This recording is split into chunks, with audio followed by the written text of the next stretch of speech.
നിങ്ങളുടെ passport ECR passport ആണെങ്കിൽ ഈ കാര്യങ്ങൾ ശ്രദ്ധിച്ചോളി, അല്ലെങ്കിൽ 8ന്റെ പണി കിട്ടും. അപ്പം അതിനു മുമ്പ് എന്താണ് ECR പാസ്പോർട്ട് എന്നുള്ളത് ഞാൻ പറഞ്ഞു തരാം. മെയിനായിട്ട് നമ്മുടെ ഇന്ത്യൻ സിറ്റിസൺസ് പുറത്തുള്ള രാജ്യങ്ങളായി, ഫോർ എക്സാമ്പിൾ പറയുകയാണെങ്കിൽ GCC കൺട്രീസ് ആയിട്ടുള്ള Saudi Arabia, UAE, Qatar, Oman, Kuwait, Bahrain അങ്ങനെ വരുന്ന കൺട്രീസിലൊക്കെ എംപ്ലോയ്മെന്റ് വിസയിലൂടെയാണ് പോകുന്നതെന്നുണ്ടെങ്കിൽ ഇവർക്ക് ഇമിഗ്രേഷൻ ക്ലിയറൻസ് ആവശ്യമാണ്. ഈ ഒരു ഇമിഗ്രേഷൻ ക്ലിയറൻസ് മെയിനായിട്ട് 2 കാറ്റഗറിയാണ് വരുന്നത്. ഒന്ന് ECR പാസ്പോർട്ടും മറ്റൊന്ന് ECNR പാസ്പോർട്ടും.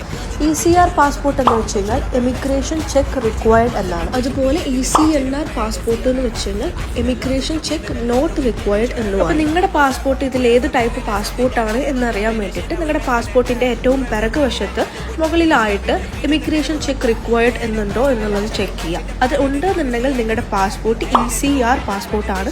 ഇനി മെയിനായിട്ടൊന്നും കാണാനില്ല, ഒന്നും എഴുതിയിട്ടില്ല എന്നുണ്ടെങ്കിൽ നിങ്ങളുടെ പാസ്പോർട്ട് ECNR പാസ്പോർട്ട്. അപ്പോൾ ചുരുക്കി പറഞ്ഞു കഴിഞ്ഞാൽ നിങ്ങളുടെ പാസ്പോർട്ട് ECNR പാസ്പോർട്ട് ആണെങ്കിൽ ഒന്നും പേടിക്കേണ്ട. ഇനി മറിച്ച് ECR പാസ്പോർട്ട് ആണെങ്കിൽ അതിന് ഇമിഗ്രേഷൻ ക്ലിയറൻസ് പേപ്പേഴ്സ് ആവശ്യമാണ്. നിങ്ങൾ 10th പാസ്സാവാത്ത ഒരാളാണ് എന്നുണ്ടെങ്കിൽ നിങ്ങളുടെ പാസ്പോർട്ട് ECR പാസ്പോർട്ട് ആയിരിക്കും. അതുപോലെ 18 വയസ്സിന് താഴെയുള്ളവരും 50 വയസ്സിന് മുകളിലുള്ളവരും ആണെന്നുണ്ടെങ്കിൽ നിങ്ങളുടെ പാസ്പോർട്ട് ECNR പാസ്പോർട്ടും ആയിരിക്കും. അപ്പോൾ ഇതുപോലുള്ള വീഡിയോസിന് നമ്മുടെ പേജ് ഒന്ന് ഫോളോ ചെയ്തോളൂ.